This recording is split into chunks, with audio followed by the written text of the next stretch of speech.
때 뭐 7, 80%가 올랐죠? 제가 만족했을까요? 처음 1년, 2년 정도는 만족했던 것 같아요. 왜냐면 여러 가지 사유로 인해 영상을 못 찍고 있다가 다시 영상을 시작하게 됐어요. 가장 결정적인 계기는 제가 유튜브 어떤 걸 보다가 사실 충격을 좀 받았죠. 댓글을 보고.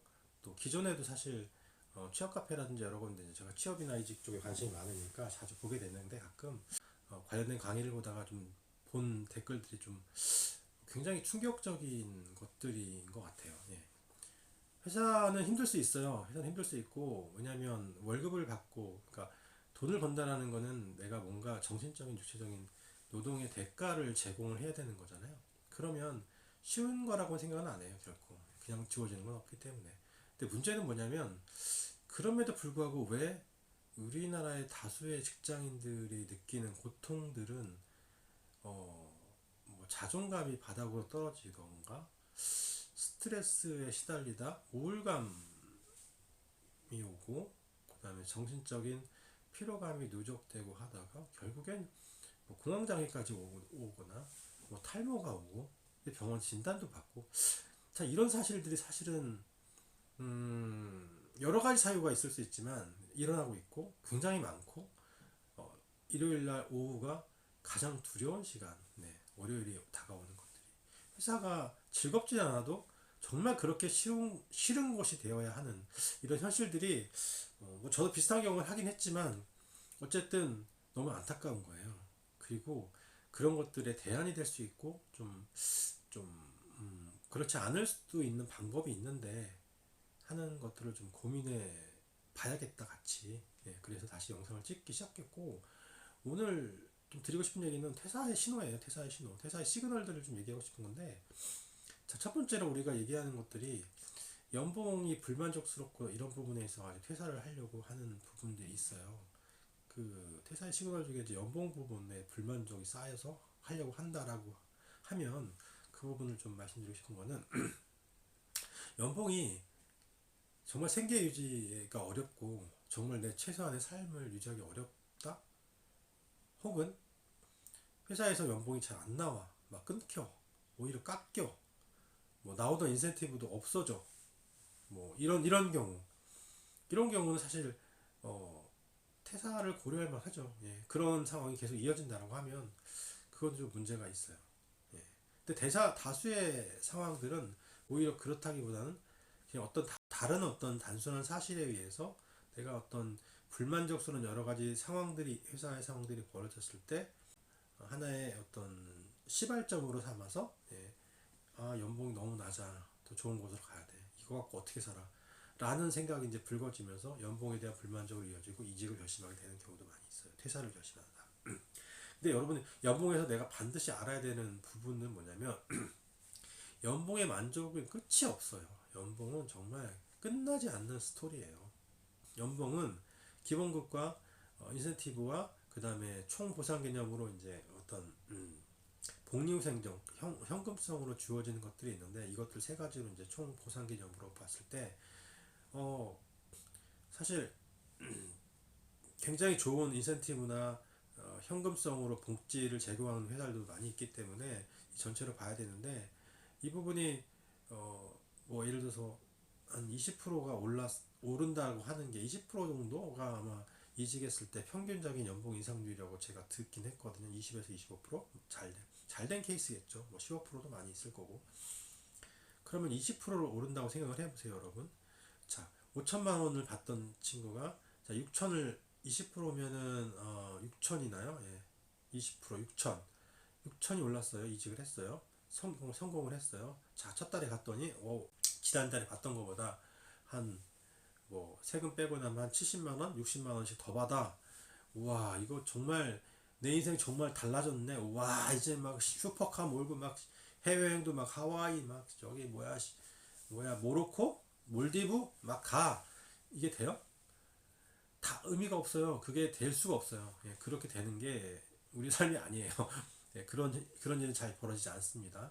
자, 연봉 1억을 받는데 연봉 1억 좀 받는 경우 대부분 뭐 좀 나이가 좀 있겠죠. 젊은 친구도 있겠지만 그렇게 받는 친구가 뭐 한 1억 5천을 받는 대로 이직을 했어요. 자, 5천 올랐으니까 와, 50% 올랐네. 40대 초반이야, 예를 들어서. 와, 엄청나. 근데 40대 초반 중반 되는 그 정도 나이에 그렇게 받으면 인생이 엄청 달라질까요? 안 그래요. 중고등학교 자녀가 있을 거고, 뭐 서울 근방에 뭐 아파트 구입하거나 여러 가지 이제 비용들을 계산해 봤을 때 뭐 그거 그런 거 다 비용을 생각했을 때 그 인생이 드라마틱하게 달라지진 않아요. 물론 사용하는 데 이제 생활하는 데서 약간의 여유는 가질 수 있겠죠. 자, 무엇을 이해하고 싶냐면 연봉은 결코 만족할 수 없는 그런 단어다. 그런 주체다라고 여러분들이 인식을 하셔야 되고, 가장 큰 예는 제가 연봉 3천 받다가 연봉 인센티브까지 합해서 거의 5천 정도를 받는 회사로 옮겼을 때 뭐 7, 80% 올랐죠? 제가 만족했을까요? 처음 1년, 2년 정도는 만족했던 것 같아요. 왜냐면 일반적인 경우보다 굉장히 많이 올랐으니까. 근데 중요한 게 뭔지 아세요? 그게 어느 순간 잊어버려요. 이 망각, 이 심각한 망각. 연봉이 70%, 80%가 올라도 한 2년, 3년 지나면 원래 내가 받던 연봉이라고 생각을 해버려요, 사람이. 되게 웃기잖아요.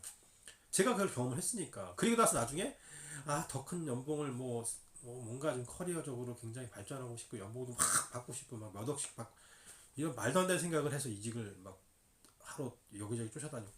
야, 그랬던 시절이 있었어요. 이직해서 막 또 잘하면 더 연봉도 오르고 승진하고 막, 야, 이런 막 자꾸 막 그러는데, 네, 그런 상황들이 벌어질 거라고 꿈을 꿔요. 자, 그런 일은 없다. 연봉은 결코 만족하지 않는 존재다. 머릿속 기억하셔야 돼요. 자, 그 다음에 중요한 건 퇴사 사유들인데, 정신적, 육체적 상태도 굉장히 중요하죠. 퇴사의 사유로서.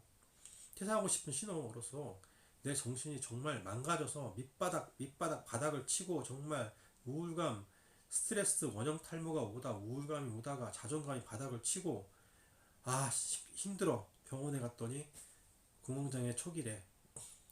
이직해야죠. 네, 퇴사해야죠. 퇴사. 뭐 이직이고 뭐고 간에 일단 먼저 퇴사해야 돼요. 그런 상황이면 버티는 건 의미가 없어요. 그 사람이 다 망가지고 났을 때 그걸 누가 치유해 줄 건데, 누가? 회사가? 네. 그런 상황이 왔을 때 냉정하게 보셔야 될 거는 뭐냐면, 그게 나로 인해 나의 어떤 단순한 상황에서 기인됐고, 그게 아까 말한 그 전 단계라면 병원을 간다든가 뭔가 너무 심해서 그 자존감이 너무 그러니까 바닥이라서 내가 헤어날 수 없을, 버틸 수 없을 정도 이 전 단계라면, 아까 말씀드린 전 단계라면 하나 고려해야 될 게 뭐냐면, 나에 대한 문제는 없는지, 그게 단순히 나의 인간관계에 대한 어떤 나의 부족함이라든지 어떤 조직 내에서 내가 해야 될 일에 대한 어떤 미숙함이나 아니면 나로 인한 문제가 어느 정도 있는지를 좀 먼저 보시고, 그게 아닌데 여러 가지 복합적인 요인에 의해서 회사의 문제라든지 여러 가지 조직의 문제, 이런 관계의 문제, 이런 것 때문에 벌어졌을 때, 그렇게 바닥으로 갔을 때는 그건 퇴사를 뒤돌아보지 말고 먼저 몸을 잘 챙겨야죠. 그리고 그런 것들로 인해 내 육체적으로 많이 망가졌을 때, 내가 병원의 진단을 받고 정말 힘든 상황이다, 내 몸이 아플 때, 그럴 때는 좀 냉정하게 보고 퇴사를 심각하게 고려하는 게 필요하다. 때로는 바로 퇴사를 해야 되는 경우도 있다. 네, 그 부분을 좀 말씀드리고 싶고요. 왜냐면 우리는 소중하니까. 네, 소중하잖아요. 네, 뭐가 더 중요하겠습니까? 무엇이 중요한데? 네, 그렇게 될 것 같고요. 그 또 하나 이제 이 부분이 제일 중요한데, 우리가 이제 커리어적인 관점에 봤을 때 퇴사를 고려해야 되는 부분 중에 두 가지로 봐야 되는데, 나는 성장하고 있는가, 성장과 기여, 컨트리뷰션, 내가 공헌하고 있는가, 회사에 얼마나 공헌하고 있는가, 성장과 기여의 관점에서 이 퇴사를 바라보시는 게 가장 중요한 포인트 중에 하나죠. 회사가 성장해야 나도 성장하죠. 그럼 회사의 성장은 무엇으로 바라보느냐? 바로 숫자의 숫자. 회사의 숫자가 잘 나와서 매출이 잘 나오고 성장을 하고, 인센티브 그거를 인해 이익이 잘 발생하고, 그 인센티브도 나오고 인센티브가 직원들에게 공유가 되고, 발생한 수익을 적절한 곳에 전략적으로 투자를 하고 전략을 세우고, 그 투자 속에서 새로운 기회가 만들어지고, 그럴 때 새로운 저희 그 인재들이 그 기회를 잡아 승진을 하거나 또 새로운 업무를 맡게 되고, 그런 롤 모델들이 생기고 그 롤 모델들을 보고서 내가 또 모티베이션을 받고 같이 성장을 하고 또 내 실제로 그 안에서 성장을 하고 있고 라는 그런 어떤 기회의 선순환 이런 것들이 계속 이루어지는 회사, 그러니까 성장의 모멘텀이 있는 회사면 당연히 있어야 되는데 그 반대의 경우라면 정말 월급도 안 나오지만 숫자도 안 나오고 계속 정체돼 있고 회사의 전략이나 미래 비전을 물어도 딱히 추상적인 얘기만 하지 정말 내가 와닿는 직원들이 정말 이해하지 못하면 그거는 전략이 아니에요 사실은. 직원들이 이해할 수 있을 정도로 회사가 클리어하게 뭔가를 제시할 수 있는 것, 그런 것들이 정말 우리가 이 퇴사를 해야 될지 말아야 될지를 결정하는 하나의 요소 중에 하나도 될 수가 있는 거예요. 그래서 얼마만큼 이 회사가 성장하고 있는지 나는 그 속에서 성장을 같이 나누고 있는지를 좀 보셔야 되고, 그러한 성장하는 조직 문화, 이 성장하는 것들이 정말 잘 나타나고 있는지를 잘 살펴보셔야 된다는 거, 이 부분이 되게 중요하다라는 거고, 그런 롤 모델들이 그 성장하는 회사 안에서 그 롤 모델로 삼을 수 있는 그런 직원이나 아니면 상사라든지 어떤 리더들이, 동료라든지 그분들 실제로 그런 성장의 과실들을 먹으면서 같이 성장을 하고 있는지 잘 살펴봐야 되죠. 그렇지 않은 경우라면 답답할 거예요. 왜냐하면 앞이 보이지 않기 때문에 퇴사를 고려하실 필요가 있고요. 그러면 중요한 건 또 하나는, 잘 갖춰진 조직이에요. 너무 잘 갖춰진 조직이에요. 그렇다면 지금 내가 뭔가를 하고 있지 않아도 내가 그냥 하는 척만 해도 잘 굴러가는 경우가 있어요. 숟가락만 얹어도 그냥 하는 척만 해도 잘 굴러가는 경우가 있어요. 아 정말 행복해, 너무 좋아, 난 이래도 평생 있을 거야, 그냥 이대로가 좋아 라는 사람은 별로 없겠죠. 그랬을 때는 사실 이게 발전은, 회사는 성장하지만 나는 회사에 기여하고 있지 못해요. 그렇기 때문에 나는 발전할 수가 없어요. 결코 성장할 수가 없어요. 그런 사람들은. 그런 상황이라면 내가 회사에 기여할 수 있는 부분이 점점 낮아지고, 나는 뭔가 그런 어떤 성장의 흐름 속, 회사의 성장의 흐름 속에서 내가 뭔가 할 수 있는 역할들이 줄어들었다고 생각하면, 네, 기회는 찾아야 되겠지만 그런 부분에서 한계를 느낀다면 그것은 하나의 퇴사의 시그널이 될 수 있다라는 부분을 좀 말씀을 드리고 싶어요. 자, 오늘은 퇴사의 시그널이라는 주제로 제가 이렇게 느꼈던 것을 좀 몇 가지를 말씀을 드렸어요.